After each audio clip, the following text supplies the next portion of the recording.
À la suite de la journée internationale contre l'hépatite qui s'est célébrée avant-hier, à la continuité de cette journée, nous sommes avec M. Kengacha Marsulus, professionnel de la santé, qui parle un peu de cette nécessité qu'il y a à informer les populations et surtout cette campagne de dépistage qui est organisée dans le département du Djelo. Bonjour Marsulus. Oui, bonjour M. Cavin. Vous nous parlez de cette campagne de dépistage. On sait que la journée même, la commémoration de cette journée mondiale de l'hépatite a eu lieu le 28. Mais même la semaine continue avec nous et on a organisé cette campagne pour pouvoir faire que les populations de Saint-Mélimah peuvent passer se faire dépister gratuitement et c'est complètement gratuit. À quel niveau est-ce que ces dépistages-là vont commencer? Oui, c'est à l'hôpital des districts de Saint-Mélimah. Alors ça va se passer comment concrètement? Quand on parle de dépistage de cette maladie, l'hépatite, c'est surtout l'hépatite B parce qu'il y a plusieurs hépatites. Mais on est en train de faire les dépistages gratuits sur l'hépatite B. Il n'y a pas les conditions pour être très précis, mais tu viens juste, on va juste faire une prise de sang, juste une petite quantité de sang pour pouvoir faire cette test. Quelle était la motivation pour cette action que vous êtes en train de mener? Il faut savoir que l'hépatite, c'est l'une des maladies qui touche le monde entier.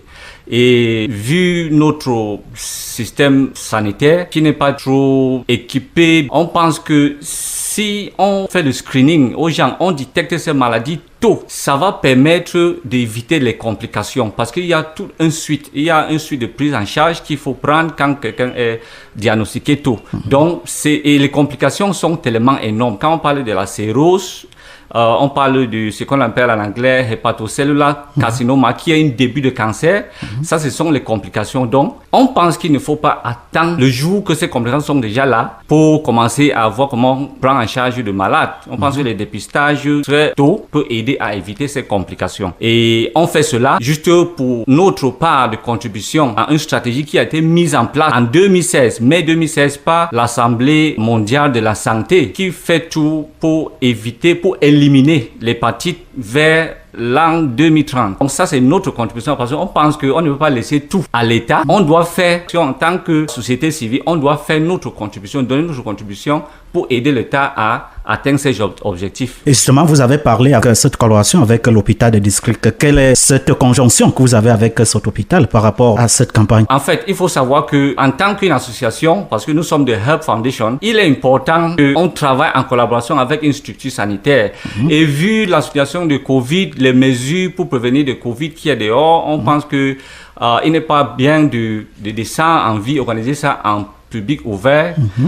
Donc, on pense qu'à l'hôpital des districts, où d'abord je travaille, parce qu'il faut souligner que je suis le major du service de laboratoire à l'hôpital des districts. On a causé avec monsieur le directeur et il a beaucoup apprécié cette initiative. Et ça donne aussi quand même un niveau de confiance à ces populations qui vont venir se faire dépister. Et ça rassure aussi qu'on n'est pas en train de faire des choses en cachette. En cachette, quoi. Tout à fait. Merci beaucoup. De manière pratique, ça va coûter combien? C'est complètement gratuit. Et j'aimerais que la population comprenne cela. Personne ne vous demande 100 francs, même pour la seringue. Tout est gratuit. Je voulais souligner qu'on met un accent fort chez les femmes parce que le thème de cette année était une avenir sans l'hépatite. L'Organisation mondiale de la santé a mis un accent chez les femmes. On encourage les femmes de venir se faire dépister et on dit que c'est gratuit. On ne vous demande pas 100 francs. Mais il faut savoir que après, nous on fait seulement ce qu'on peut faire pour aider la population. Ça, c'est en fonction de nos fonds que les donateurs nous ont fait. On pouvait seulement se limiter au dépistage gratuit. Mais on a allé un peu plus loin pour s'arranger avec une autre structure qui va aider à faire le vaccin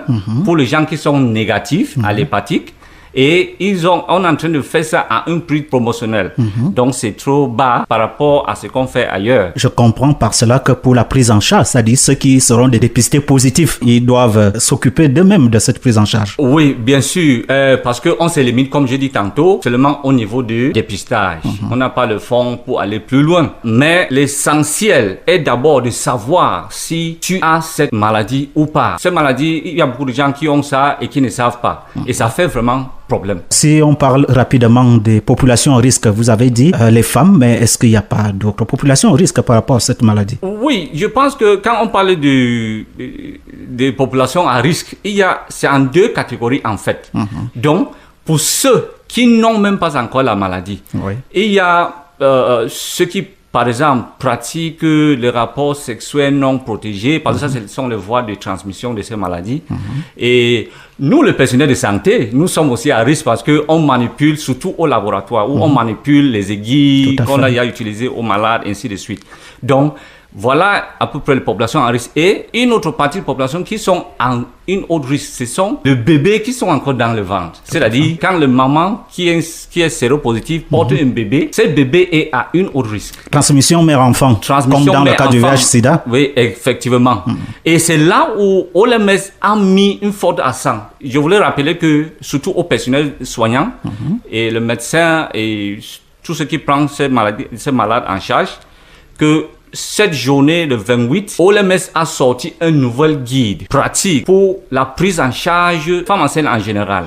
Parce qu'il y a les nouveaux protocoles pour prévenir ces maladies de mère à enfant. Donc, voilà à peu près. Et pour ceux qui sont déjà malades, il y a aussi les risques pour les complications, comme je parlais de la cirrhose, tantôt les hépatocellulaires, oui, le cancer. Donc, ceux qui sont à une très haute risque, ce sont les enfants de moins, c'est-à-dire ceux qui sont infectés à l'âge de 0 à 6 ans. Ils sont à une très haute risque de développer ces complications, plus que les adultes qui ont attrapé ces maladies quand ils étaient déjà adultes.